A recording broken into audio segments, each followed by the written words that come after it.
Bien, hermanos, estamos ahí entonces. El título de todas estas exposiciones es Un acercamiento a la teología sistemática.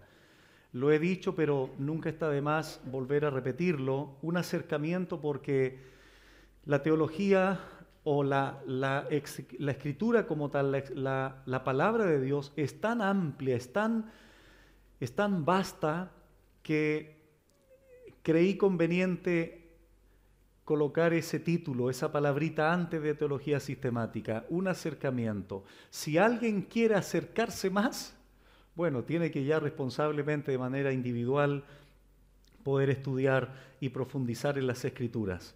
Estamos en bibliología entonces, bibliología, en la sesión número 2 y hoy día, hermanos, vamos a analizar estos tres conceptos solamente: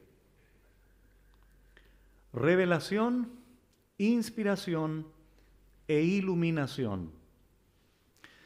Quiero aclarar que, si Dios lo permite, en la tercera sesión vamos a entrar al canon bíblico, a la infalibilidad, a la inerrancia, que son conceptos, que son palabras muy importantes también. Pero ahora nos vamos a enfocar en esto. Por lo tanto, vuelvo a insistir, las personas que no han podido estar, sería muy bueno que pudiesen ver las exposiciones anteriores para que así puedan tener una mayor facilidad de la comprensión, por ejemplo, de la sesión que vamos a tener el día de hoy. Por lo tanto, en estas tres palabras, en estos tres conceptos muy importantes, nos vamos a detener hoy día, nos vamos a concentrar. Y podríamos decir, hermanos, que esto tiene que ver con el proceso a través del cual Dios nos dio su palabra. Si pudiésemos colocar un subtítulo, proceso a través del cual Dios nos dio su palabra. Bueno, iniciemos entonces con el primer concepto, con la primera palabra, la revelación. Y aquí quiero citar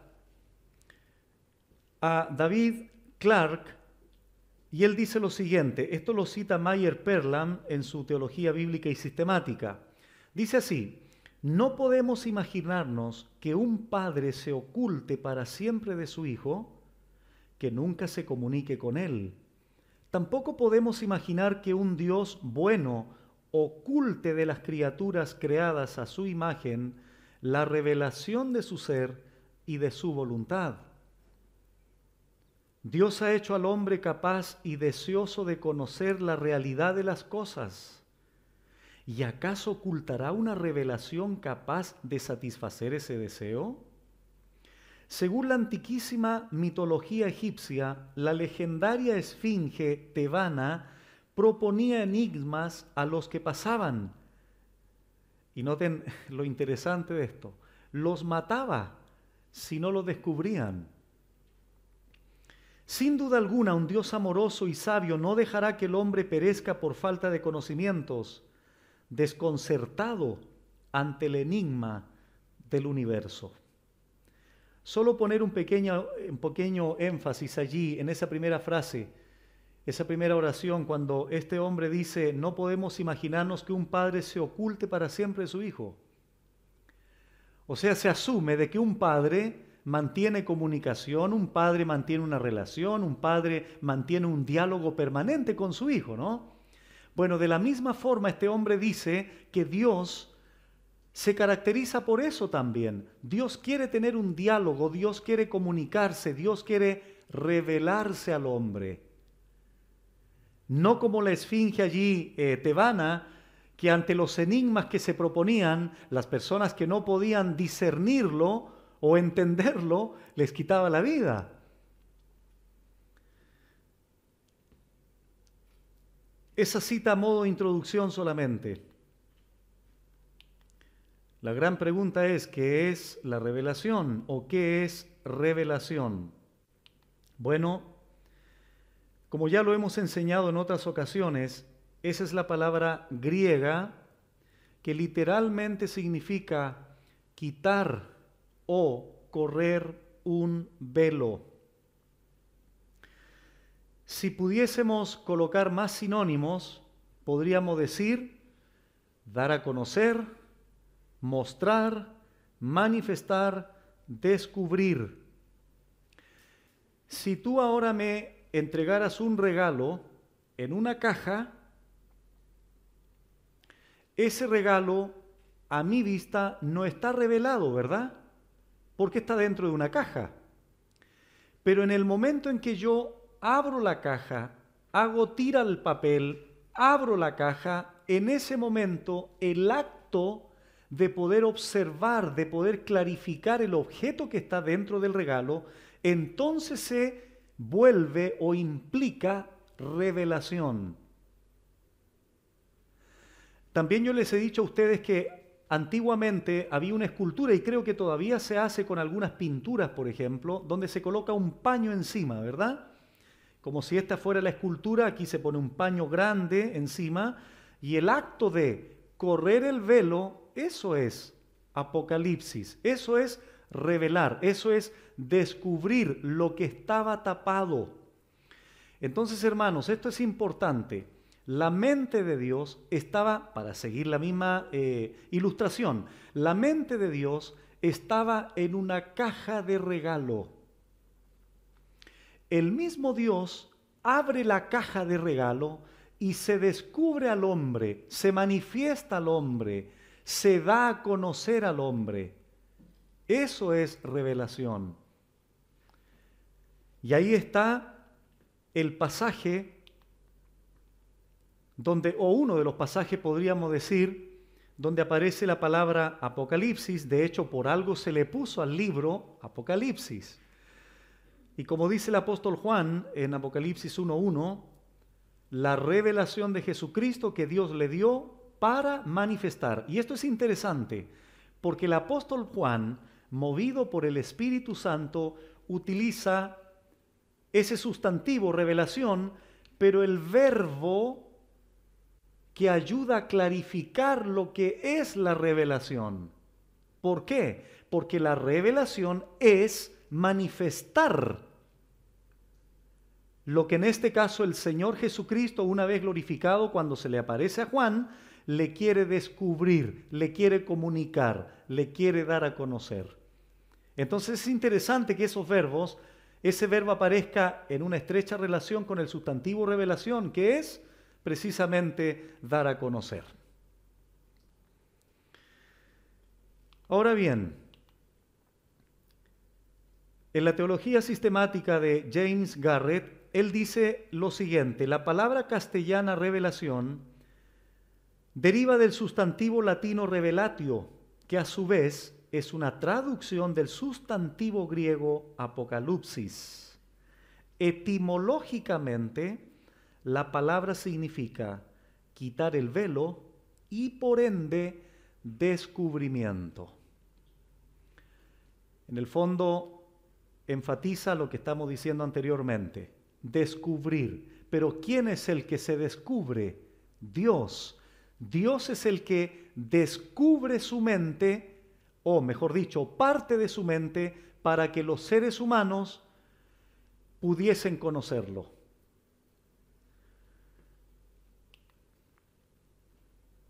Él agrega, en el sentido distintivamente cristiano, la revelación no consiste meramente en que Dios ponga a disposición información sobre sí mismo, sino en el descubrimiento personal de Dios, quien transforma y reconcilia al creyente receptor de la revelación. Como lo hemos venido diciendo en las sesiones anteriores, cuando Dios, en este caso, se da a conocer, cuando Dios manifiesta información respecto de Él, no es simplemente para que tú te informes. Tiene un propósito mayor, tiene un propósito más trascendente. ¿Cuál es? Transformar nuestras vidas. En el fondo, el propósito de la revelación, el propósito del hecho que Dios se haya querido manifestar a nosotros es para que ese conocimiento produzca en nosotros una transformación, un impacto para que vaya moldeando nuestra vida, para que vaya conformándonos a su imagen. Por lo tanto, cuando observamos la revelación de una manera fría o de una manera teórica, solo se quedaría en eso, información que Dios da a conocer de sí mismo. Pero ¿cuál es el propósito trascendente? La transformación de sus criaturas.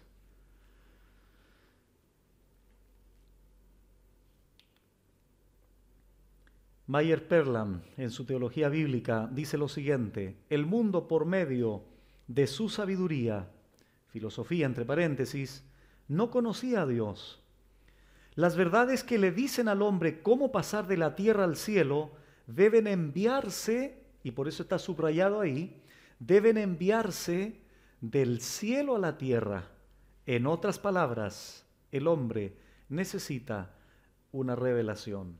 ¿Por qué del cielo a la tierra? Porque es Dios el que toma la iniciativa de revelarse. No es de la tierra hacia el cielo, sino del cielo a la tierra.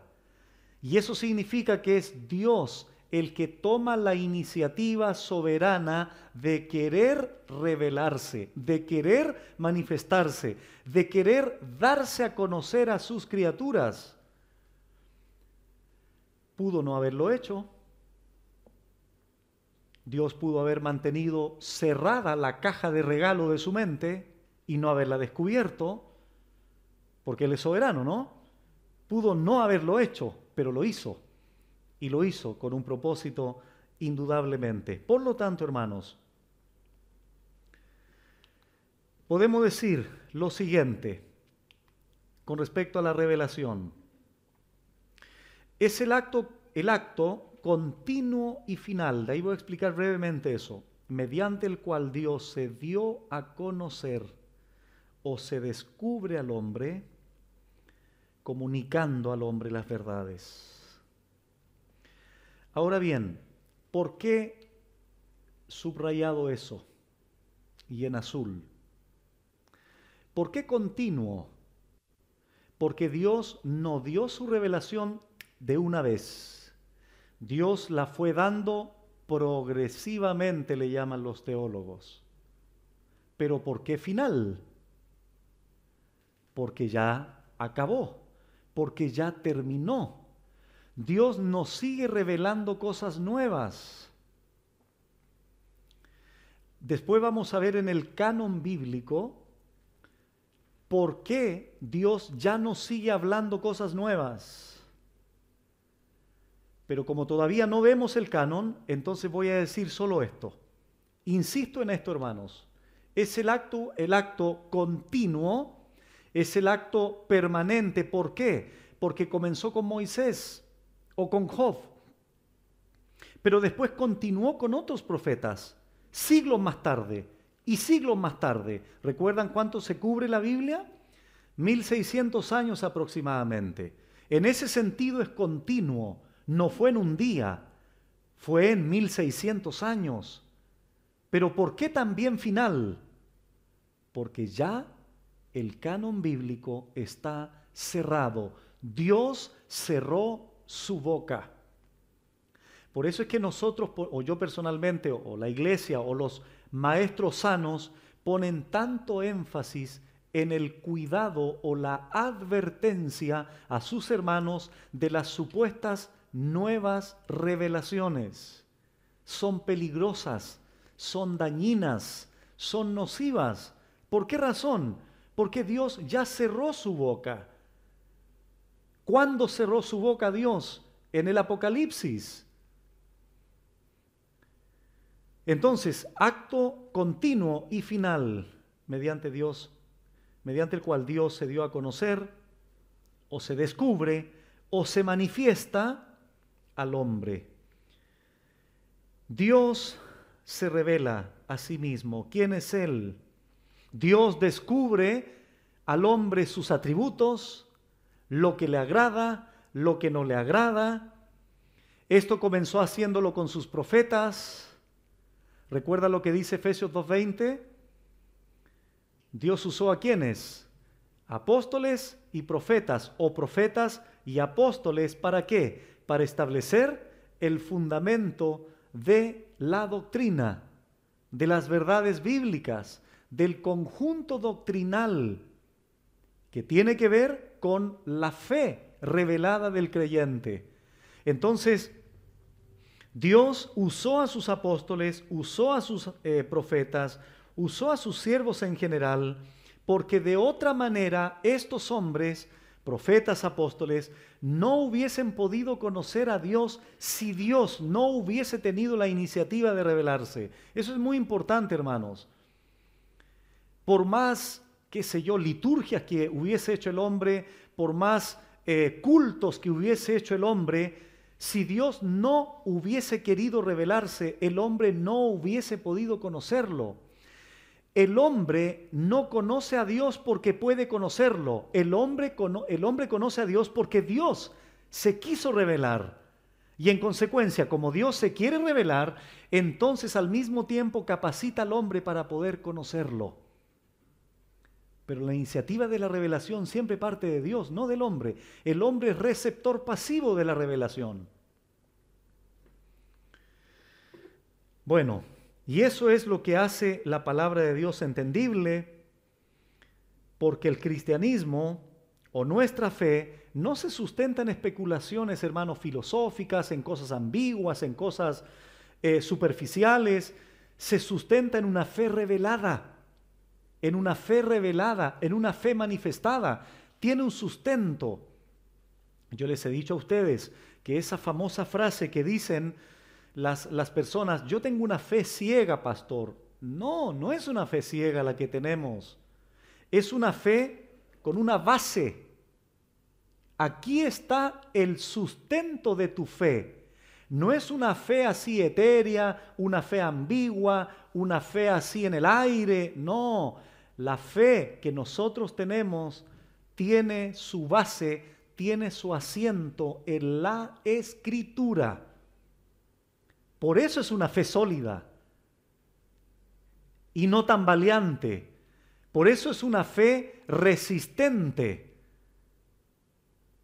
y no que digamos, se mueve con cualquier cosa, con cualquier circunstancia, con cualquier filosofía. Tiene raíces sólidas. Y es, repito, en la palabra inerrante e infalible. Por eso es que después, hermanos, cuando tengamos sobre la mesa todos los conceptos de la bibliología, se nos va a ser mucho más fácil comprender por qué se dice esto, por qué la revelación es esto, por qué la inspiración. Ah, porque la Biblia es inerrante. ¿Pero por qué es inerrante y también infalible? Y si es infalible e inerrante, entonces ¿por eso es suficiente? ¿Por qué es autoritativa? Por esto, por esto. Y así comenzamos a interrelacionar estos conceptos que nos ayudan a tener un panorama mucho más consistente y coherente de la bibliología como tal. Por eso es que tenemos que ir paso a paso. Inicialmente quería tener 2 sesiones de cada materia de la teología sistemática, pero vamos a tener 3. Y en la tercera es donde vamos a profundizar más en todo lo que es el canon, inerrancia, infalibilidad, etcétera, etcétera. Muy bien. Esto también es importante, hermanos. No todo ha sido revelado. Digo algo muy sencillo, pero es muy comprensible. Si yo le dijera a ustedes, hermanos, esta es toda la mente de Dios, ¿qué me dirían ustedes? No, ¿verdad? No podemos limitar la plenitud, la infinitud de Dios en 66 libros.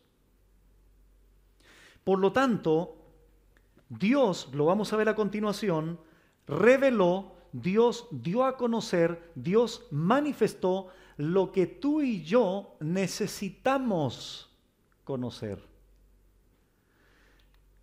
Por eso, Deuteronomio 29:29 dice, las cosas secretas pertenecen ¿a quién? A Jehová nuestro Dios. Mas las reveladas, es decir, las que se dieron a conocer, son para nosotros y para nuestros hijos para siempre, Y ahí está el propósito, para que cumplamos todas las palabras de esta ley. Entonces, cuando Moisés recibió la revelación de Dios, en ese momento habían cosas que Dios estaba revelando a Moisés, como la ley, por ejemplo, pero habían otras tantas que para Moisés eran secretas. Pero Dios progresivamente fue revelando otras cosas a los profetas que no le reveló a Moisés.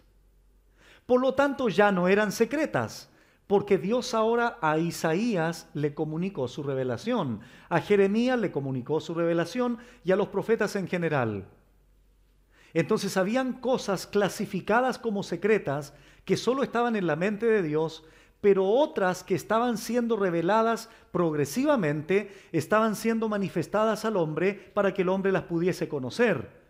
¿Con qué propósito? Para cumplirlas, para someternos a ella, o que el pueblo de Israel se sometiera a la ley de Dios. Pero hay otro pasaje que dice, como todas las cosas que pertenecen a la vida y a la piedad, nos han sido dadas una vez y listo, una vez y para siempre, por su divino poder, mediante el conocimiento de aquel que nos llamó, por su gloria y excelencia. Todas las cosas que pertenecen a la vida y a la piedad están disponibles en la revelación de Dios, para que tú puedas vivir la vida cristiana de una manera piadosa, de una manera suficiente, de una manera sometida a Dios. Es decir, todo lo que el creyente necesita para alimento, para fortaleza, para edificación de su fe, está ya revelado. Pero también hay cosas que no están reveladas en la Biblia y que van a continuar siendo secretas. Y eso es lo peligroso. Cuando personas comunes y corrientes como nosotros queremos meternos a los secretos de Dios y decirles a la iglesia lo que Dios está revelando como nuevo. Mira, no sé si he contado esto, pero cuando estuve en México, andaban circulando por las iglesias de México 7 jóvenes. ¿Cuál era la novedad? ¿Qué era lo sorprendente para los pastores y las iglesias locales? Que estos jóvenes habían sido llevados al infierno. Y en el infierno vieron cosas que no están en las Escrituras. Y comenzaron a darles el púlpito o darles el testimonio en las iglesias para que compartieran lo que habían visto en el infierno. El problema era que las cosas que vieron en el infierno no estaban reveladas por Dios en la Escritura. Y esas cosas comenzaron a ser un lineamiento, comenzaron a ser una directriz, comenzaron a ser una verdad revelada para esas iglesias. Entonces, hermanos, ¿de dónde nos tomamos para rechazar ese tipo de cosas? Bueno, de todo lo que estamos explicando en bibliología, todos los conceptos que vamos a analizar. ¿Por qué la revelación terminó? Ya lo vamos a explicar también. Entonces, hermanos, ¿cuál sería el filtro entonces? Imagínate acá, de todo este grupo, cada uno tenga una revelación nueva. Estos de acá, lo mismo, ustedes. Y aquí se arme una confusión. Dios me reveló esto a mí, el otro de allá, Dios me reveló esto. Y como somos seres humanos, lo más probable es que haya contradicciones en algún momento con las revelaciones nuevas. Siempre vamos a tener que regresar al estándar, al patrón bíblico, inamovible, inquebrantable, infalible, inerrante de la palabra de Dios. Siempre vamos a tener que volver a Él. Por lo tanto, es muy importante, hermanos, entender que hay cosas reveladas que nunca vamos a poder saber aquí. Y si el Señor lo permite, cuando estemos glorificados, nuestra sabiduría va a ser aumentada. Pero no significa que vamos a tener la mente infinita de Dios en nosotros. Nunca nos vamos a volver dioses. Vamos a seguir siendo seres finitos, aunque glorificados, pero vamos a tener más conocimiento. Y hay cosas que Dios nos va a mostrar cuando estemos con Él, que no supimos aquí en la tierra. Pero eso va a ser cuando estemos glorificados, no antes. Por lo tanto, lo que necesitamos aquí en esta tierra es lo que Dios nos ha revelado en su palabra.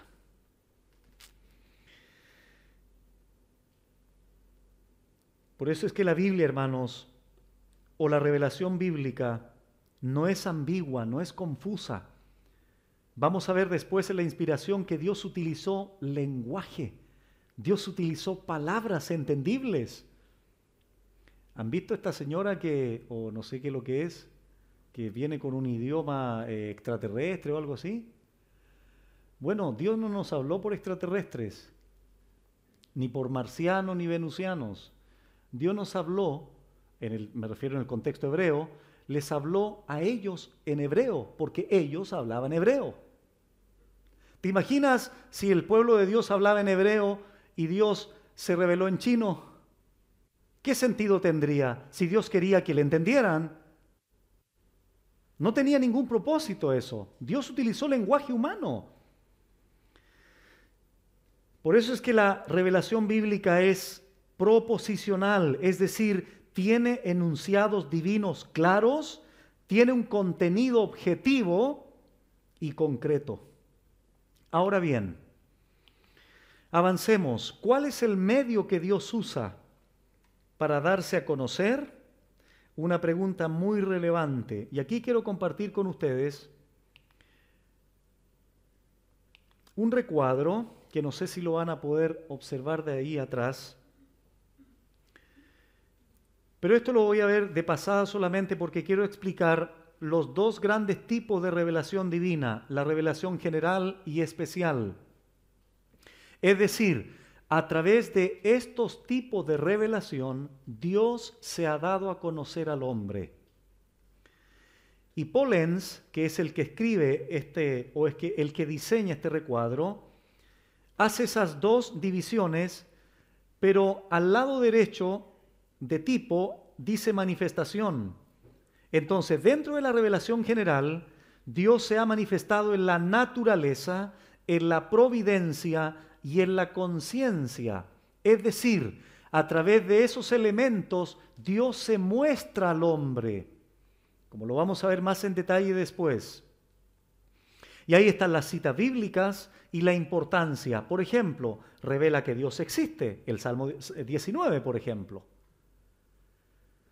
Revela la gloria de Dios y así, la importancia. Después la revelación especial, manifestación en Cristo, en las Escrituras.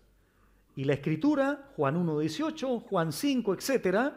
Y la importancia de aquello, por ejemplo, en el caso de Cristo, revela cómo es el Padre, revela la compasión del Padre, revela que el Padre da vida a todos los que creen en el Hijo. En cuanto a las Escrituras, revela toda la doctrina, reprensión, corrección y guía que necesita el cristiano para vivir correctamente, etcétera, etcétera. Entonces, hermanos, ¿qué es lo que a mí me interesa? Que quede en su mente lo siguiente: los dos tipos de revelación que dentro del consenso teológico se ha clasificado en dos: revelación general y revelación especial. Vamos a explicar a continuación la revelación general y revelación especial, pero antes de ir una por una cita del doctor Warfield. Dice lo siguiente él: señala la distinción entre estas dos de la manera siguiente. La primera, es decir, la revelación general, generalmente se dirige a todas las criaturas inteligentes y por tanto gozan de ella todos los hombres. La segunda, es decir, la revelación especial, se dirige a una clase especial de pecadores a los cuales Dios quiere hacer reconocer su salvación. La primera tiene por objeto reconocer y satisfacer la necesidad natural de las criaturas de conocer a su Dios. La segunda, es decir, la revelación especial, rescatar del pecado y sus conciencias a los caídos y deformados pecadores. Luis Berkhof señala estas dos distinciones entre revelación general y especial. Ahora va a quedar más claro cada una de ellas porque la vamos a ver de manera particular. Revelación general o revelación natural, algunos también le llaman revelación visualizada. Miren, si ustedes me preguntaran algo para ilustrar esta revelación, es como si yo aquí tuviese un libro de niños, o no necesariamente de niño, pero tuviese aquí un libro de 100 páginas y en cada una de las páginas apareciera una foto de algún paisaje. Entonces la creación, la revelación general es como un libro de páginas con láminas a todo color. Dios así se ha revelado a través de la naturaleza. Ahora, ¿por qué se le llama así? Porque es para toda la humanidad en todo tiempo y espacio. El mundo entero es su audiencia. Cualquiera que tenga ojos es testigo de la revelación de Dios general. Ahora, inmediatamente alguien viene y me dice, pastor, pero ¿y qué pasa si alguien nació ciego? Dios le ha dado otro elemento, su conciencia. Es decir, nadie se escapa de la revelación de Dios. Ese ciego no puede ver la creación. No puede ver cómo Dios cuenta su gloria a través de los cielos. No puede porque es ciego. Pero tiene un dispositivo interno que Dios implantó en su interior para discernir o tener un principio, un sentido de lo correcto o incorrecto. Que es lo que señalaba también Polenz en el recuadro anterior. Entonces, hermanos, esta es la revelación general, la naturaleza, la creación.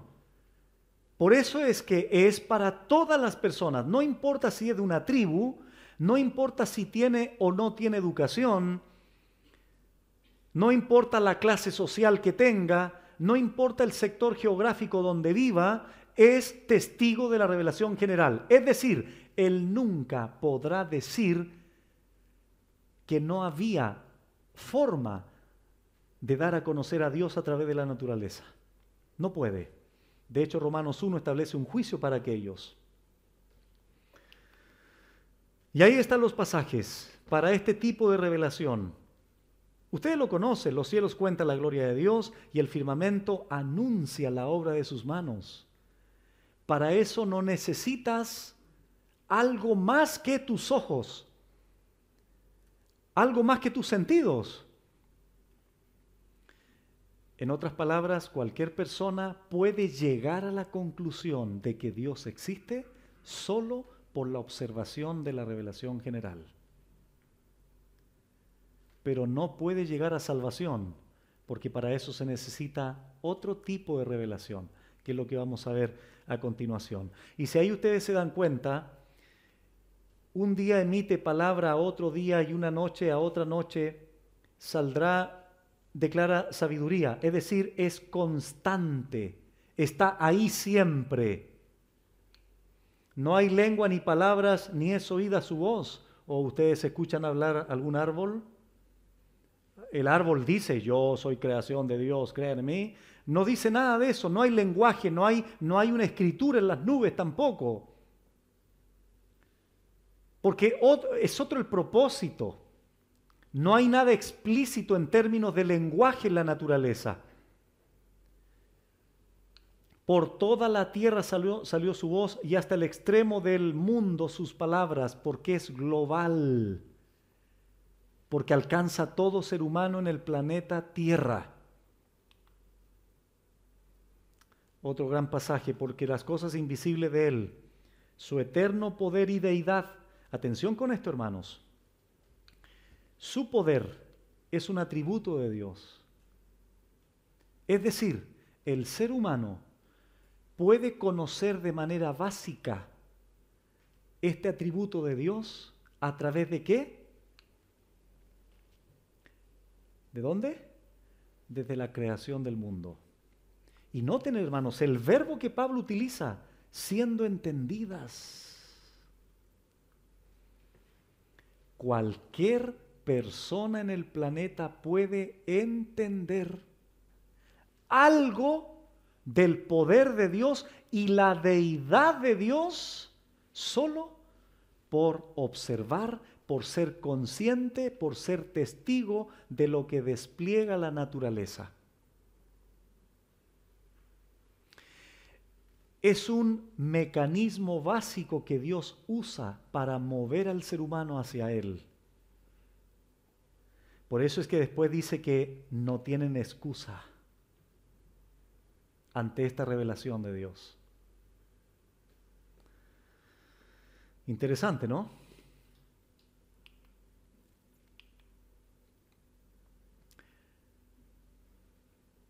Teología bíblica y sistemática. Noten lo que dice aquí este hombre, Meyer Perlam. Él dice, en la naturaleza tenemos una revelación de Dios que puede ser comprendida por la razón, pero cuando el hombre está aherrojado, es decir, encadenado o esclavizado por el pecado y su alma se halla agobiada, tanto la naturaleza como la razón son impotentes para proporcionar luz y alivio. Oigamos a hombres que hicieron culto de la razón. Dijo Kant, uno de los más egregios o afamados o célebres pensadores de todos los tiempos. Noten lo que dijo este hombre, Kant. Haces bien en fundamentar tu paz y piedad en los evangelios, pues solo en los evangelios se halla la fuente de verdades espirituales. Después que la razón ha llegado al límite de su investigación, en vano. Otro filósofo capacitado, Hegel, no quiso otro libro en su lecho de muerte que la Biblia. Dijo que si pudiera prolongar la vida, se dedicaría al estudio de ese libro, pues en él había hallado lo que la razón no podía descubrir.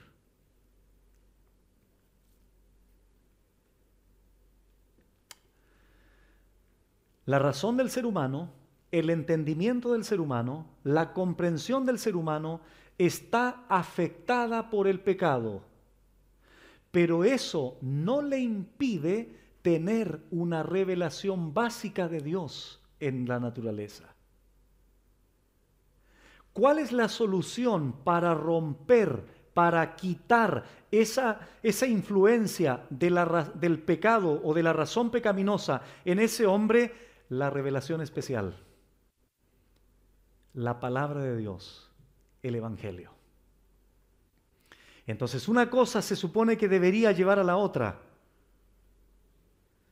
Entonces en la naturaleza es el medio a través del cual Dios se revela, y esto está abierto a los ojos de todos los seres humanos sin excepción, pero no capacita para salvación.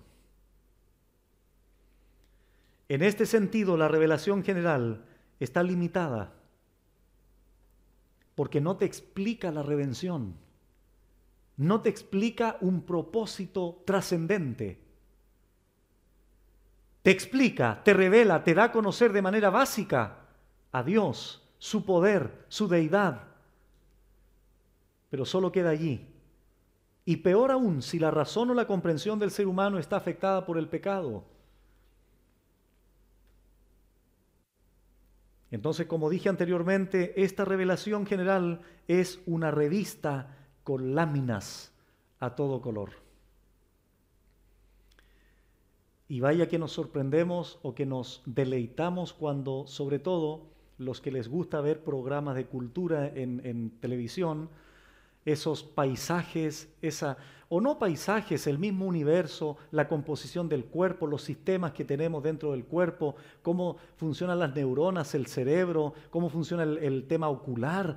Hermanos, es una belleza, es una belleza. Recuerdo cuando fui a unas conferencias de respuestas en Génesis con Ken Ham, el expositor del ministerio, perdón, Ken Ham, con John Owen, que expuso en Santiago, y ahí él explicó el funcionamiento, por ejemplo, de algunas cosas del cerebro como tal, las neuronas. Hermanos, es para deleitarse, es un placer. Y lo que uno llega a concluir, o lo que llega uno en ese sentido, cuando se expone a ese tipo de enseñanzas, es todo esto: cómo Dios puso su huella soberana, todopoderosa, en cada aspecto, en cada ámbito de la creación que nos rodea, partiendo de nosotros mismos. Y ahí tú puedes entender en cierta medida que los cielos cuentan la gloria de Dios y el firmamento anuncia la obra de sus manos. Ahí puedes entender con mayor profundidad Romanos 1:20. Porque su eterno poder y deidad se hacen claramente visibles a través de la creación del mundo, siendo entendidas, siendo comprendidas, a pesar de que el hombre tiene su razón y su comprensión afectada por el pecado. Bueno, lo que dice R.C. Sproul: millones de personas nunca han visto una Biblia ni oído una predicación de las Escrituras, pero sí han vivido en el teatro de la naturaleza, donde Dios se manifiesta a sí mismo. Entonces, una persona que nunca ha escuchado una predicación, que nunca ha oído el Evangelio, que nunca ha tenido una Biblia, se expone a una obra teatral todos los días. ¿Qué obra más gloriosa teatral que el nacimiento, por ejemplo, del sol?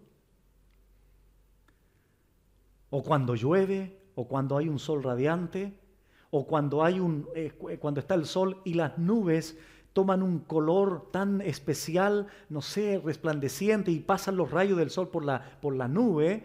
Los que hemos volado en avión y pasamos por sobre las nubes, uno dice: Señor, el universo, el planeta, lo que tú creaste es tan espectacular. Una vez recuerdo, salí con mucha lluvia, mucha tormenta, todo oscuro estaba. En 5 minutos un sol radiante sobre las nubes. ¡Qué impresionante, hermanos! Aquí abajo todos mojados, arriba con calor.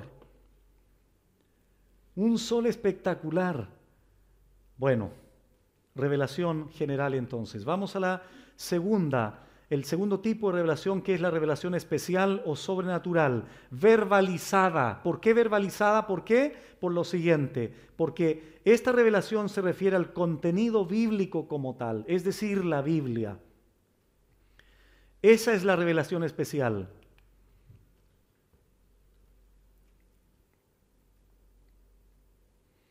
Esta revelación, antes de ir a ese pasaje, esta revelación especial, hermanos, tiene que ver, como digo, con el contenido bíblico, con la Biblia como tal. Y aquí, ¿por qué se le llama especial? Porque esta es la revelación que Dios usa para manifestar la redención, la cruz, la resurrección, para hablarnos del Padre, para hablarnos del Hijo, para hablarnos del Espíritu Santo, cuál es la función que cada uno de ellos tuvo en la salvación. Entonces, hay un propósito más trascendente en la revelación especial, cosa que la revelación general no tiene, porque se limita a la observación de la creación. Es una comprensión preliminar, podríamos decir, y básica de la existencia de Dios, del poder de Dios, etc. Ahora, Jesucristo es la plena y definitiva revelación de Dios. Pero este conocimiento no es para todos en el mismo sentido. ¿Por qué? Porque no todos abrazan la revelación especial. no todos Dios los regenera para que puedan entender la salvación. ¿Me explico, verdad? No todos reciben esa gracia.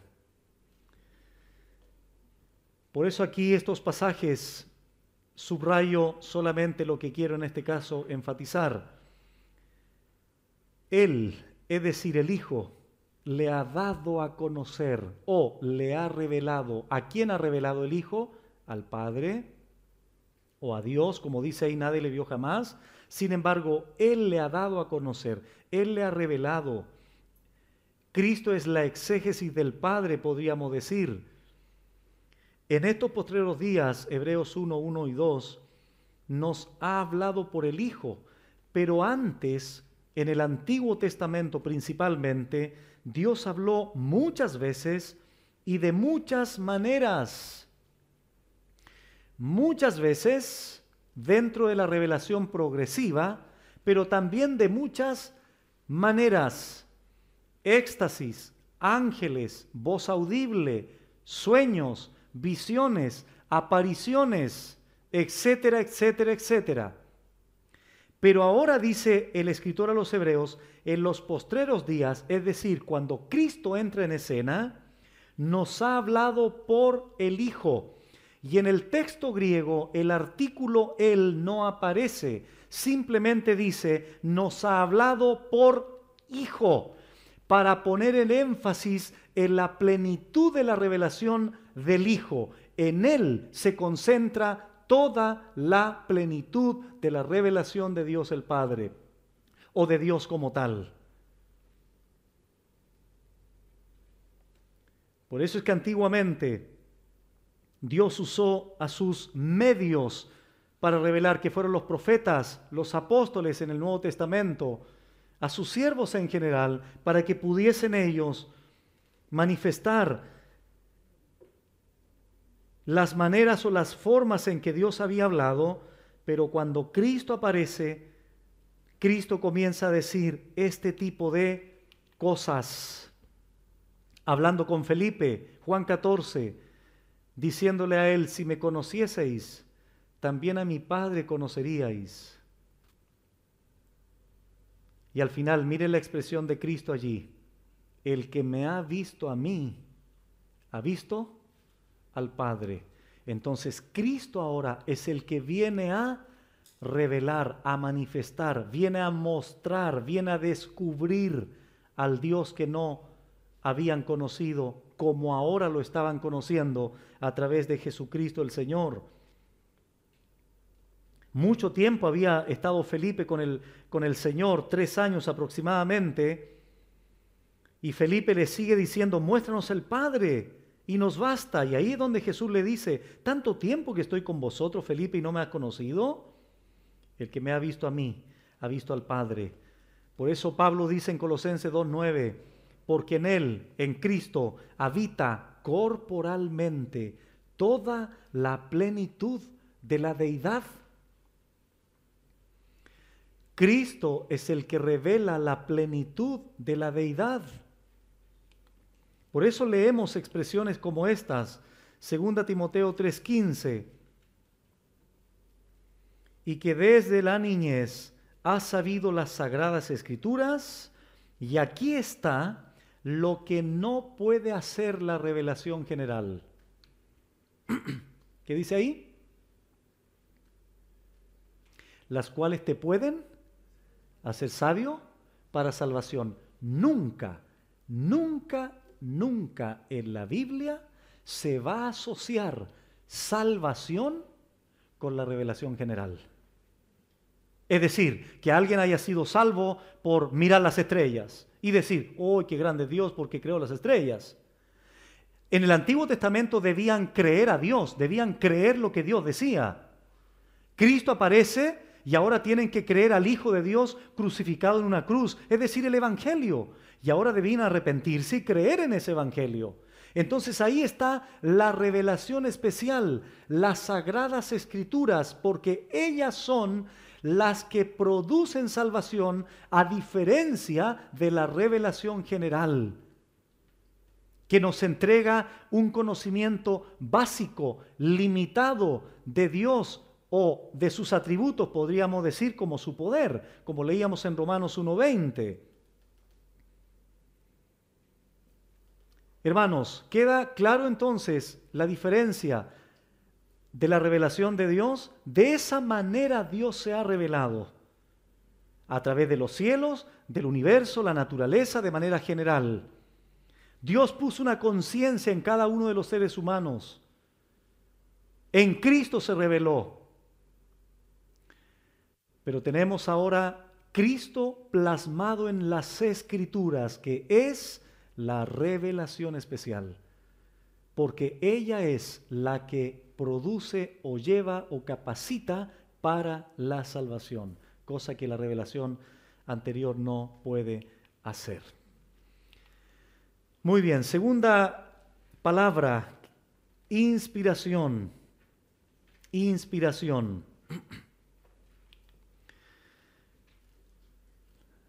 Charles Ryrie dice lo siguiente: la doctrina de la inspiración no es algo que los teólogos han impuesto sobre la Biblia.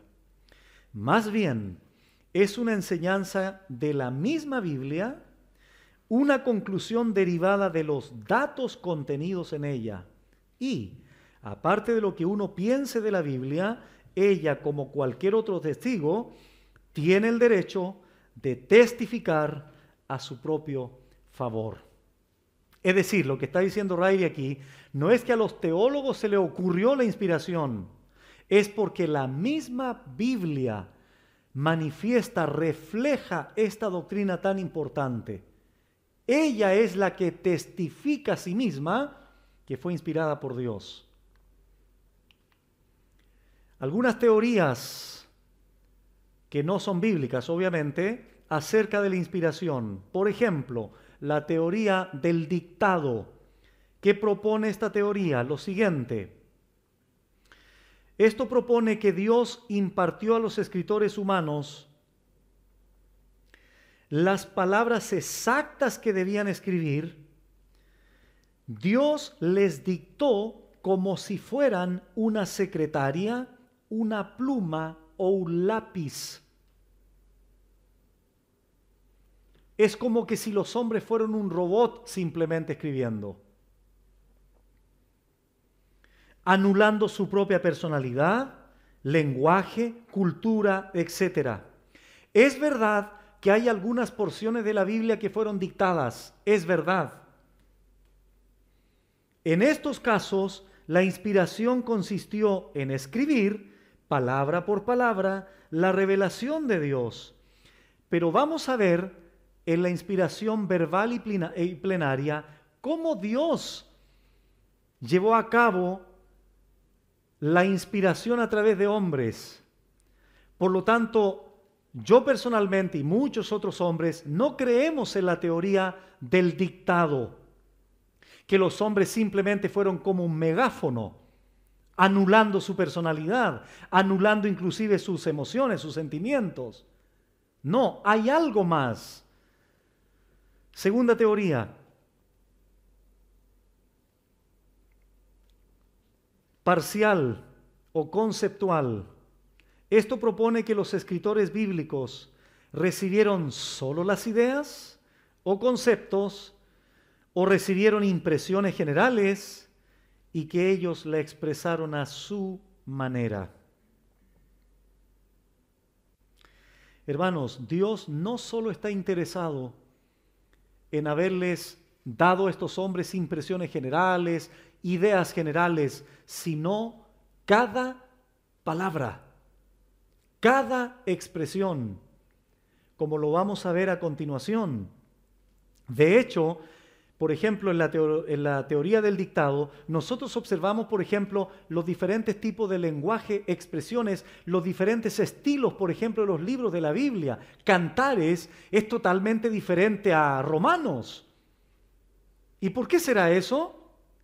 Si hubiese sido simplemente un dictado, hubiésemos tenido una monotonía en la escritura de la Biblia. Pero vemos matices, vemos expresiones diferentes. Y eso es precisamente porque Dios usó hombres con sentimientos, con lenguaje propio, con una cultura propia. En tercer lugar, la teoría natural. Esto propone que los escritores de la Biblia encontraron dentro de sí mismos la inspiración de la Escritura. Es decir, se sintieron capacitados de manera natural, al igual, por ejemplo, como los artistas, cuando un artista empieza ahí, no sé, a tirar la témpera, la pintura, el pincel, o como lo hace un arquitecto, un dibujante, un pintor, etc. Según este punto de vista, Dios no fue quien escribió la Biblia, sino hombres inteligentes y religiosos dentro de la esfera de lo natural. Esas son algunas teorías de la inspiración. Veamos la correcta. La inspiración plenaria y verbal. ¿Por qué plenaria y verbal? Por lo siguiente: Dios, por medio de su Espíritu, inspiró cada palabra. Por eso verbal. Por eso inspiración verbal. Porque Dios inspiró cada palabra, no ideas, no impresiones generales, sino palabras, vocablos, términos que escribieron los escritores humanos en sus documentos originales. ¿Cuáles fueron los documentos originales? Los autógrafos. Así se llaman los escritos originales. De manera plena, en cada una de sus partes, de ahí la palabra plenaria, en sus 66 libros, en 40 hombres aproximadamente. Por lo tanto, la inspiración verbal y plenaria tiene que ver con cada palabra, con cada parte, con la totalidad, con la plenitud de la palabra de Dios en sus autógrafos, en los escritos originales. Y hay dos pasajes que siempre creo conveniente explicar para mayor comprensión de la inspiración y al mismo tiempo una clarificación a lo siguiente. El pasaje conocidísimo, clásico pasaje, 2 Timoteo 3:16 y 2 de Pedro 1:20, lo vamos a ver a continuación. Toda la Escritura. La palabra toda, paz en el griego, cada palabra en el fondo. Escritura, grafé, escritos. Entonces, Pablo está diciendo, cada palabra que constituye toda la cantidad o extensión, algo completo o entero,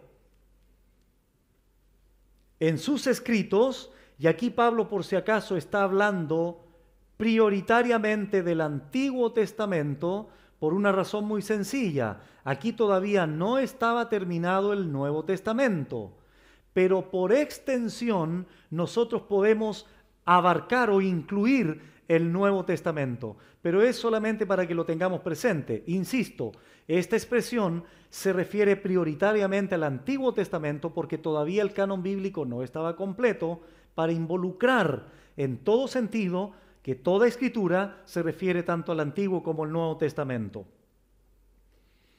Ahora bien, a lo que nos compete.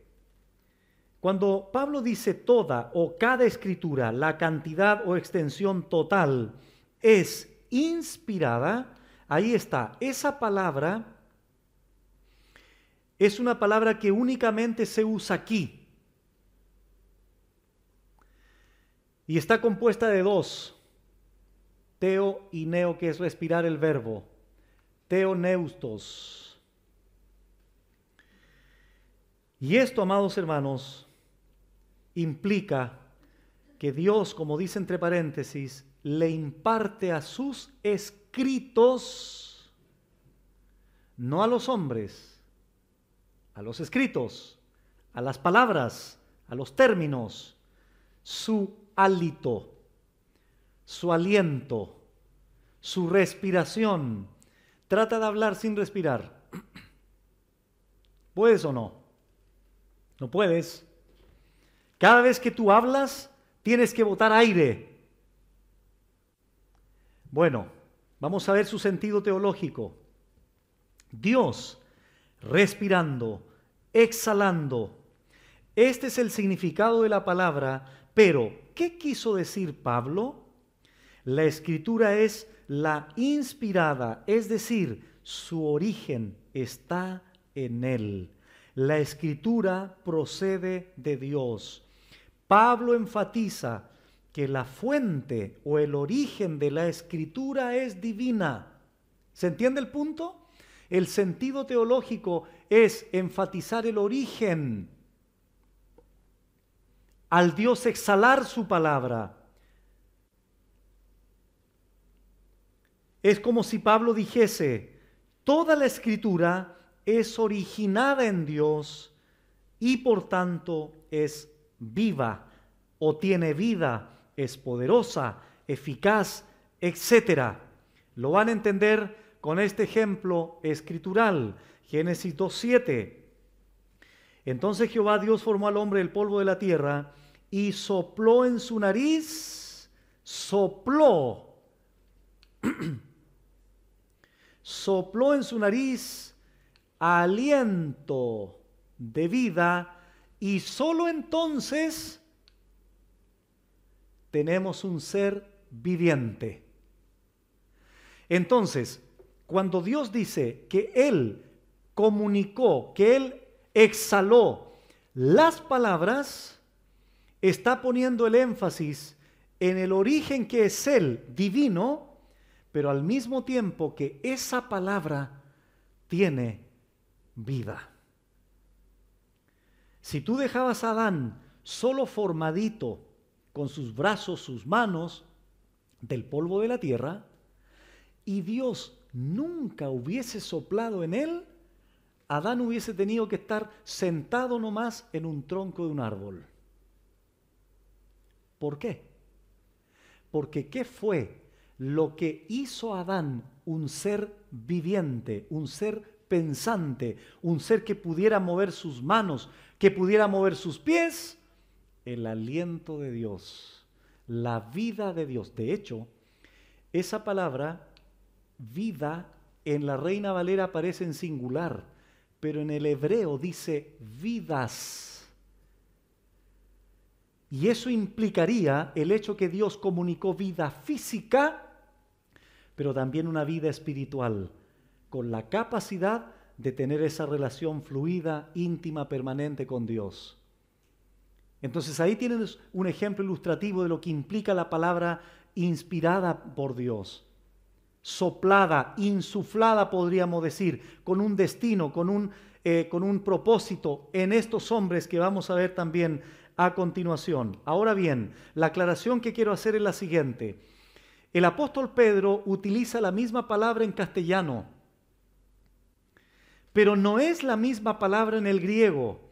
En el griego inspirados es feró, una palabra totalmente diferente a 2 Timoteo 3:16. Entonces noten, hermanos, lo siguiente. Estos hombres fueron llevados, transportados, cargados, podríamos decir. Pero ¿quiénes fueron llevados, transportados? Los hombres. ¿Cuál es la aclaración que quiero hacer?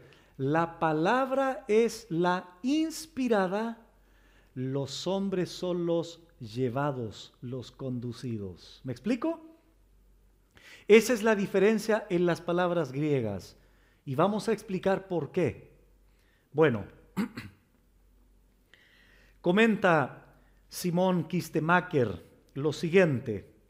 Este participio revela la actividad continua del Espíritu Santo que lleva, ahí está el verbo, que lleva, o mueve entre paréntesis, a los hombres en la obra de la redacción de la Escritura. Esta figura es tomada del vocabulario náutico, en el sentido de que un bote a vela es llevado por el viento. El Espíritu Santo empleó hombres, no instrumentos, no robots, como lo que dijimos en la teoría del dictado. Para la composición de la Escritura, el Espíritu usó seres humanos con sus talentos y percepciones, sus peculiaridades y características, guardándolos del pecado y del error. El Espíritu Santo está en control del hombre. Por consiguiente, el texto es claro acerca de este punto. En la redacción de la Escritura, el hombre permanece pasivo y el Espíritu activo. Entonces, hermanos, ahí está el punto. Dios exhala, Dios sopla su palabra, cada término, cada expresión. Pero Dios, ¿dónde sopla eso? ¿Dónde Dios insufló eso? En hombres, no en robot, en hombres. Y esos hombres fueron guiados, fueron conducidos, fueron supervisados, fueron custodiados para que, utilizando sus propios lenguajes, expresiones, cultura, desarrollo, sector geográfico, características personales, etcétera, pudiesen registrar lo que Dios quería que registraran.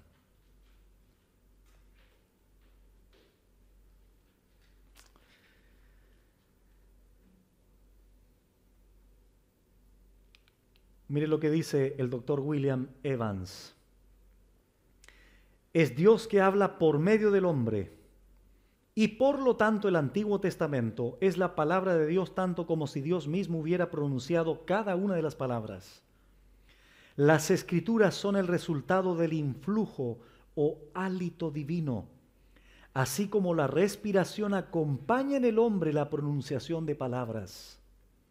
La declaración de Pedro se puede decir que indica que el Espíritu Santo se encontraba presente en forma especial y milagrosa con los escritores de las Sagradas Escrituras, y en ellos, recalcándoles las verdades que no habían conocido antes y guiándolos igualmente en el registro de estas verdades y en todo acontecimiento que habían visto y oído, de manera que eran testigos capacitados para presentarlos con suficiente exactitud a otros. Mayer Perlam dijo eso. Lewis Sperry Chafer en su Teología Sistemática dice esto: el uso teológico de la palabra inspiración tiene como fin referirse a esa influencia controlante. Es decir, ¿han escuchado el término arrancarse con los tarros? Moisés, Pedro, Pablo no se arrancaron con los tarros. Es decir, el Espíritu Santo custodió, guió, supervisó.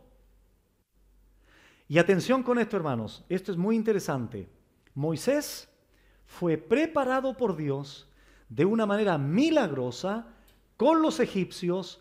Fue una cultura que Dios quería que Moisés tuviera para que cuando Dios lo utilizara para registrar su palabra, Moisés escribiera solo lo que Dios quería que escribiera. A Pedro lo mandó detrás de las redes. La preparación que Pedro tuvo en el mar, en los botes, en las barcas, allí en Galilea, es la preparación que Dios soberanamente tenía destinada para Pedro, para que cuando Dios usara a Pedro para moverlo a escribir su palabra, Pedro escribiera solo lo que Dios quería que escribiera. Recuerden el pasaje Efesios 2:10. Dios nos salvó para buenas obras, las cuales están preparadas de antemano. La escritura de la Biblia fue una obra que Dios preparó de antemano para que Pedro, cuando llegara en su cronología de vida, él ahora fuera instrumento en las manos de Dios. Todo, hermanos, todo soberanamente Dios lo preparó para que estos 40 hombres aproximadamente escribieran lo que Dios quería que escribieran, sin error alguno. Entonces Dios en este proceso supervisa ese registro, asegurándose que ese registro es su palabra y solo su palabra. Por tanto, el autor definitivo, ¿quién es? No es Pedro. El autor definitivo no es Moisés. El autor definitivo de la Biblia es Dios. Los otros son escritores humanos llevados, guiados, supervisados por el Espíritu Santo. Por lo tanto, hoy día no deberíamos decir dos cosas. Dios me ha revelado tal cosa, y tampoco deberíamos decir Dios me ha inspirado tal cosa. Porque Dios reveló e inspiró solo y nada más que a 40 hombres. Hay otro lenguaje que tenemos que utilizar y es el que vamos a ver a continuación para terminar. Pero antes de esto, una aclaración muy importante, a modo de resumen de todo lo anterior. Dos afirmaciones aquí, y esto va a ayudar a entender lo anterior. La revelación tiene que ver con comunicar la verdad, con dar a conocer la verdad, con mostrar la verdad. Inspiración tiene que ver con escribir la verdad, porque eso ya tiene que ver con los hombres como tal. La revelación es el acto, es el evento mediante el cual Dios se da a conocer. Pero está la otra parte que es la inspiración, que es cuando los escritores ya llevan a la piedra o a la arcilla o al pergamino la escritura como tal. Y la segunda afirmación es, la revelación es el qué, es decir, el contenido. La inspiración es el cómo lo revela, la forma o manera. Y esta inspiración se centra en la fuente, como lo dijimos, que es Dios, y la supervisión también de ese contenido. ¿Para qué? Para que los hombres pudiesen escribir solo lo que Dios quería que escribieran, sin anular sus personalidades y su propio lenguaje. Por eso es que esto es algo milagroso, hermanos. Miren, me pareció interesante incluir esto aquí.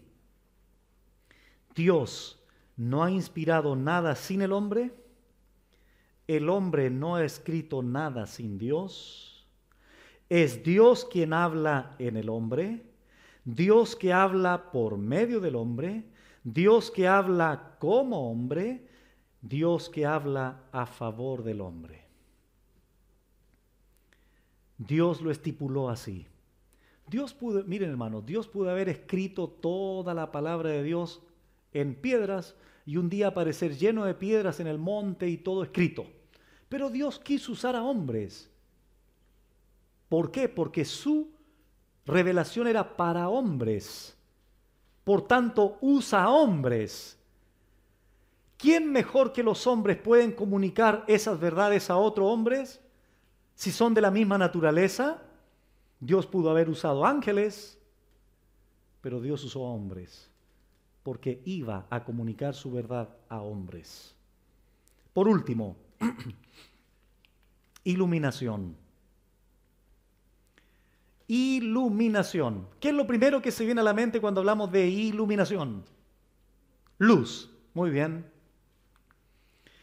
Pero su sentido teológico es comprensión, entendimiento. ¿De qué cosa? De la revelación y de la inspiración, que está plasmado aquí, en su palabra. ¿Por qué es importante entender o comprender la revelación y la inspiración? Bueno, porque si no entendemos la revelación de Dios y su inspiración, va a ser muy difícil que podamos comprender el lenguaje, la comunicación, las palabras, lo que quiere transmitir Dios en su palabra.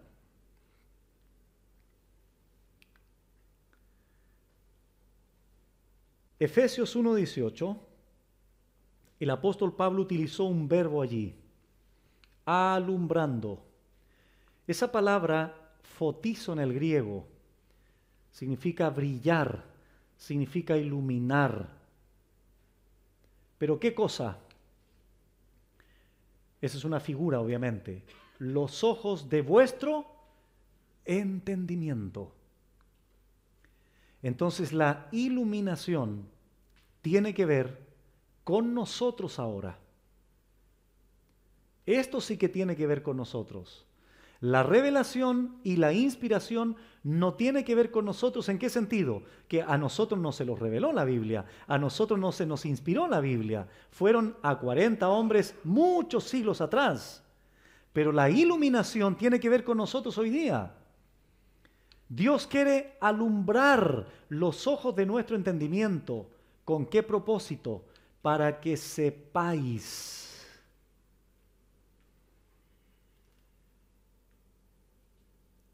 ¿Cuál es la esperanza que Él os ha llamado? ¿Y cuál es la riqueza de la gloria de su herencia en los santos?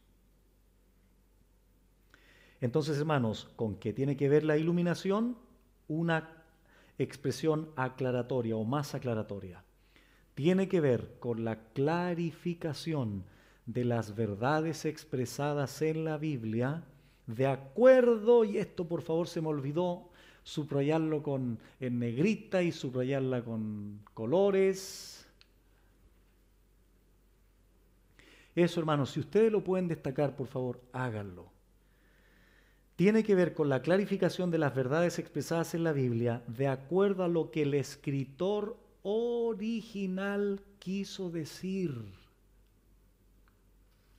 Hace muchos años atrás fui invitado a un estudio bíblico donde una persona guió el estudio y habían como 10 hermanos y hermanas alrededor haciendo una mesa, de manera circular. Llego al estudio bíblico y la persona dice esto, lee un pasaje y él dice, hermanos, al final vamos a rescatar lo bueno de cada uno y eso va a ser lo que Dios nos va a hablar en esta noche. ¿Sabes lo que hizo? Le preguntó a doña Juanita, ¿qué piensa usted, hermana, del texto? Y la hermana empezó a transmitir algo. La hermana Marta, ¿qué le parece a usted? El hermano Juan, ¿qué le parece a usted? El hermano Rodrigo, usted. Y cada uno decía algo. Al final, él toma de cada uno y dice, bueno, esto es más o menos lo que se repite. Por lo tanto, esto es lo que el Señor nos habla en esta noche.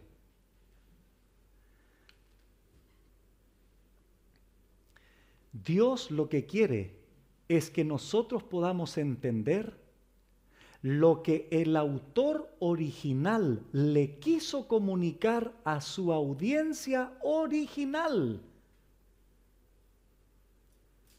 A ustedes no les importa lo que yo opino, hermanos. Con mucho respeto, a mí tampoco me interesa lo que ustedes opinan. Cuando se abre la Biblia, uno tiene que explicar lo que el escritor original tenía en mente cuando la audiencia original también estaba enfrente de él. ¿Qué contexto, qué situación cultural estaba sucediendo cuando Pablo dijo lo que dijo? ¿Por qué Pablo dijo lo que dijo? ¿Por qué lo dijo de esa manera y no de esta otra manera? Esos elementos tienen que ver con la iluminación. Hermanos, antes de que el predicador pueda iluminarlos a ustedes el día domingo, el predicador tiene que ser iluminado en su oficina de lunes a sábado.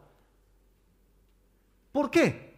Porque allí en el estudio personal, Dios a nosotros nos clarifica lo que Pablo quería enseñar en su audiencia original en el año 50, en el año 60 después de Cristo.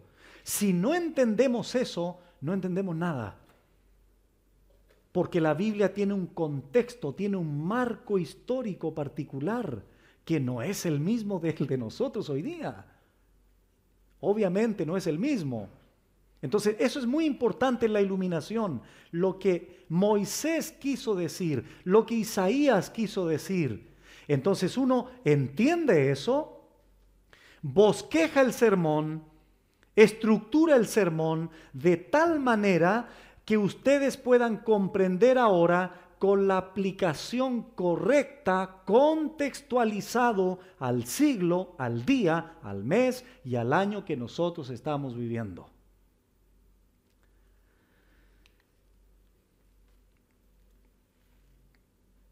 Mas el que fue sembrado en buena tierra, ustedes saben que hay 4 tipos de terreno, ¿verdad?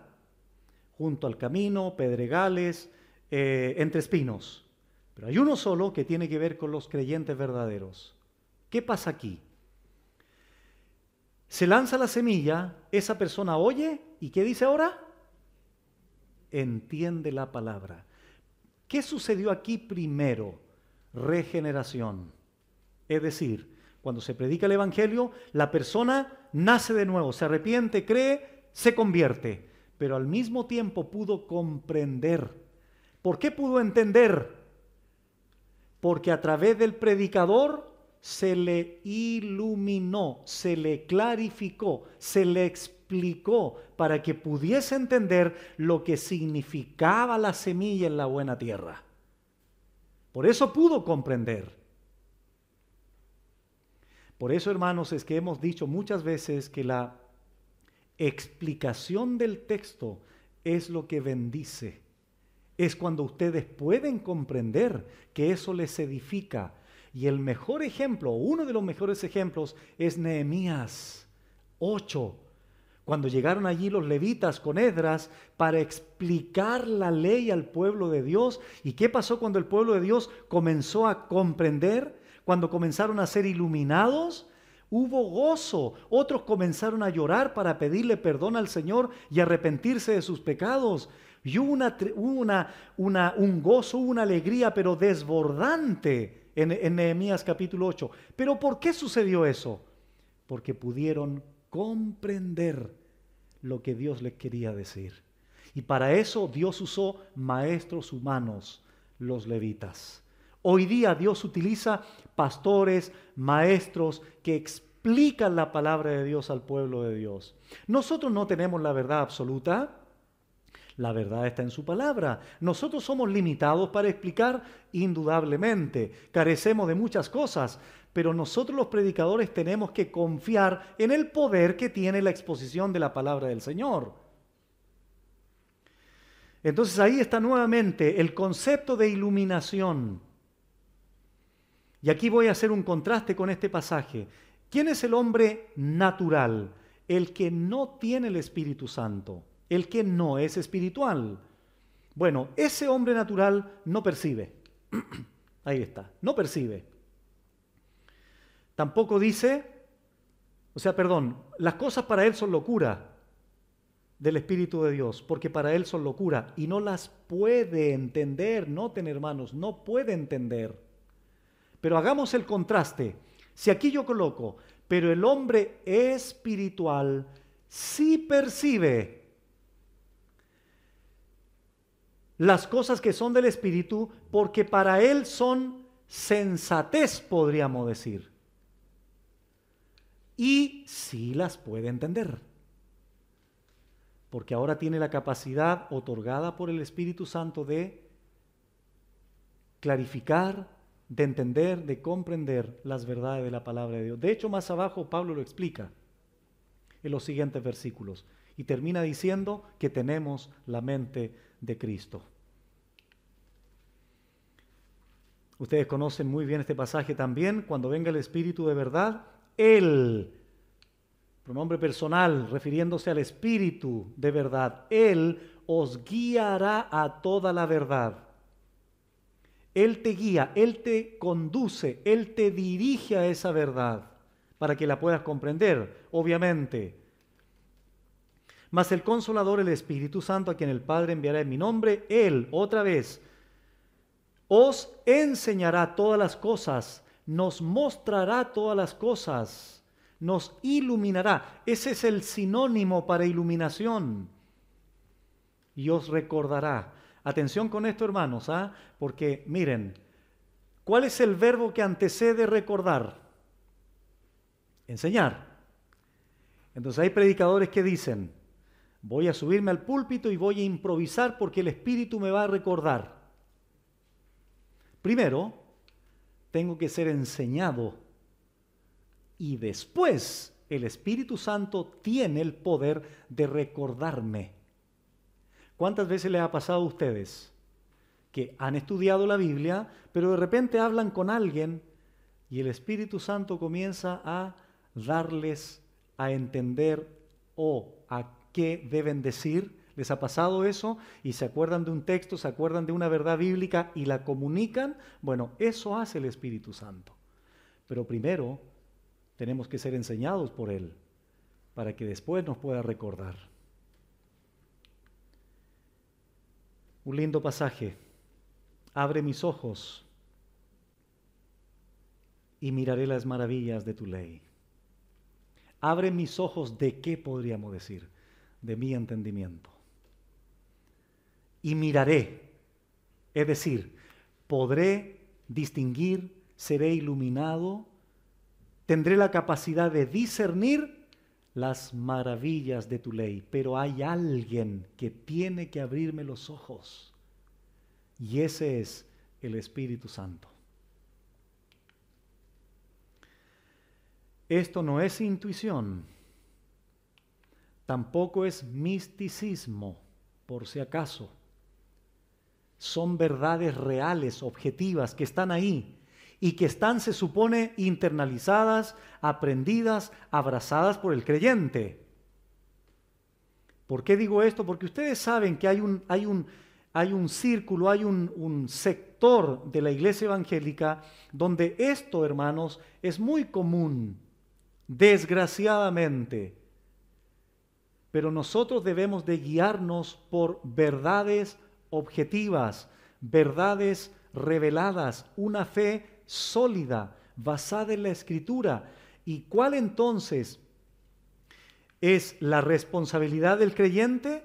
Lo hemos dicho un sinnúmero de veces: el estudio, la meditación, la lectura comprensiva, la memorización, la aplicación, etcétera, etcétera. Solo así el Espíritu Santo nos hará comprender o entender lo que Él mismo quiere iluminarnos. Cuando viene un incrédulo y lee la Biblia, un incrédulo puede entender básicamente la sintaxis de la Biblia, puede entender a lo mejor gramática de la Biblia, puede entender cosas, digamos, normales, naturales, bueno, porque hay un lenguaje. Pero la comprensión espiritual solo la puede llevar a cabo un creyente. ¿Por qué? Porque tiene la presencia del Espíritu Santo. Pero claro que un incrédulo puede venir y entender básicamente ciertas cosas de la Biblia, pero no en el sentido salvífico, no en el sentido de discernimiento espiritual, porque para eso se necesita la presencia del Espíritu Santo. Conclusión. De acuerdo a mi cronómetro me quedan 3 minutos. Conclusión. Una especie de resumen. Cuando hablamos de revelación, hermanos, nos referimos al acto continuo y final, porque eso ya acabó, lo vamos a profundizar mucho más cuando veamos el canon bíblico, mediante el cual Dios se dio a conocer o se descubre al hombre. Es cuando Dios comunica las verdades al hombre. Tenemos 2 tipos de revelación a través del cual Dios se da a conocer a los seres humanos. Por un lado tenemos la revelación general, la revelación visualizada, podríamos decir. Acuérdense del libro con láminas. Esa revelación general es para todos los seres humanos, es para todas las personas, no importa si vive en una tribu, en la ciudad o en el campo. Es para todo espacio y tiempo. Toda aquella persona que tiene ojo, que tiene sentido, va a percibir esa revelación de Dios. Salmo 19 del 1 al 4, Romanos 1:20, Hechos capítulo 17, etc. Y tenemos la revelación especial. ¿Cuál es la revelación especial?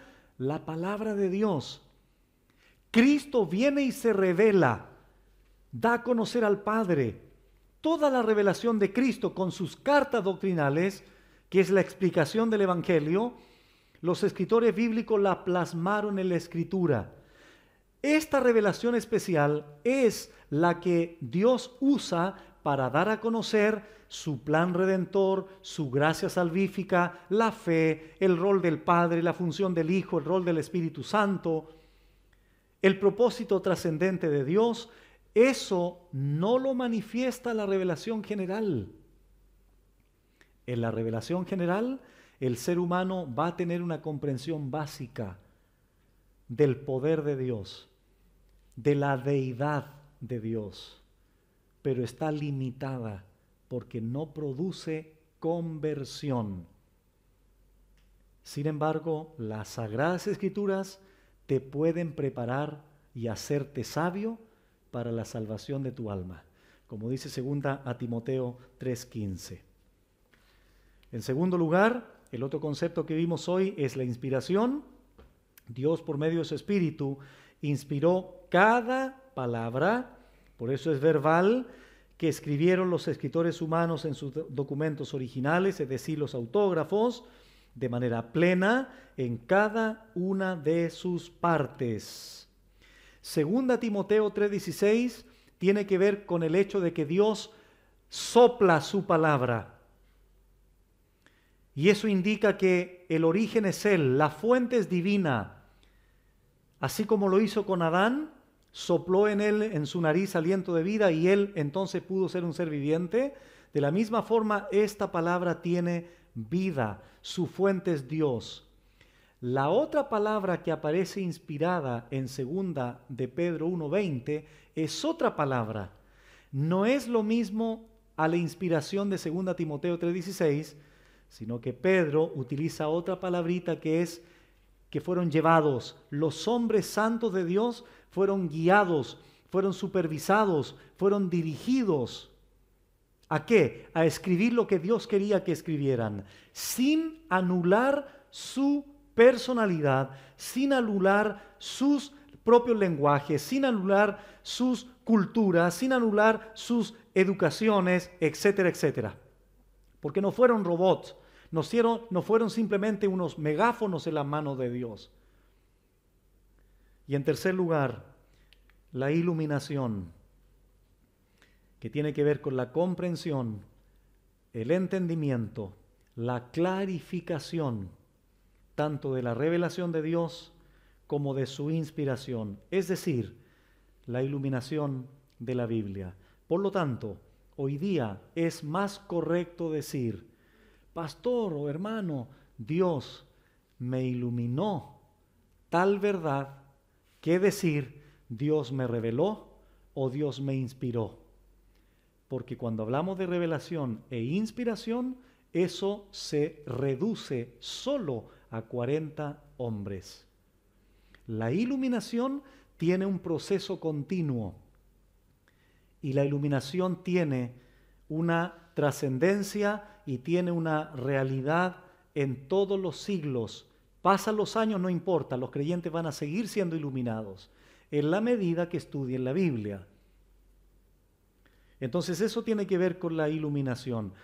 Por lo tanto, hermanos, si Dios lo permite, el próximo estudio, que entiendo va a ser el 30 de julio, si no me equivoco, sábado 30 de julio, vamos a analizar los otros conceptos que tienen que ver con canon bíblico, con infalibilidad, inerrancia, suficiencia, preservación probablemente. A ver si vamos a hablar algo también de las traducciones. Porque es importante también, la gente siempre pregunta, ¿qué traducción, pastor? ¿Qué versión utilizamos? Bueno, vamos a tratar también de hablar un poquitito de eso para que así haya mayor comprensión. Muy bien, 1:33, oramos al Señor y damos gracias por toda esta exposición. Padre, muchas gracias por esta nueva sesión, Señor, por esta nueva exposición de bibliología, donde hemos analizado, Señor, estos conceptos teológicos que son tan importantes para la comprensión de cada uno de nosotros. Gracias por haberte revelado a nosotros. Gracias por haberte dado a conocer. Gracias por habernos dicho, Señor, lo que tú quieres, lo que a ti te agrada. Gracias por habernos descubierto tu mente o parte de ella, para que nosotros, Señor, podamos vivir en toda piedad y sometimiento a ti. Gracias también porque soplaste tu palabra en estos hombres para que ellos pudiesen ser llevados, conducidos, dirigidos por ti, para que ellos escribieran solo lo que tú querías que escribieran. Tu Espíritu Santo ejerció una influencia controlante en ellos, para que así se pudiese plasmar tu perfecta voluntad en los escritos originales. Porque de ellos, Señor, es que nosotros hoy tenemos las copias, donde podemos ser beneficiados y edificados, Señor, con tu palabra. Gracias también, Señor, porque hoy tú continúas clarificando estas verdades de tu palabra en nuestras mentes y en nuestros corazones a través de la iluminación de tus verdades en nosotros. Te agradecemos porque estamos comprendiendo cada día, Señor. Pero es muy importante también recordar lo siguiente. Señor, tú nos vas a juzgar a nosotros en base a todo lo que hemos recibido. Mientras más conocimiento tenemos de tu palabra, mientras más luz tenemos de tu voluntad, mayor intensidad habrá en el juicio, porque tu palabra dice que al que mucho se le demanda, o al que mucho se le da, mucho se le va a demandar. Al aquel que ha recibido mayor luz, mayor también juicio recibirá en virtud de ese conocimiento que ha recibido. Es lindo conocerte, Señor. Es maravilloso ser iluminados en tus verdades, pero nunca debemos de olvidar que en la misma proporción seremos juzgados por ti en el tribunal de Cristo. Ayúdanos, Señor, a aplicar en nuestras vidas cotidianas, diarias, las verdades que tú nos estás ayudando a entender. A ti la gloria, Señor, en Cristo Jesús. Amén.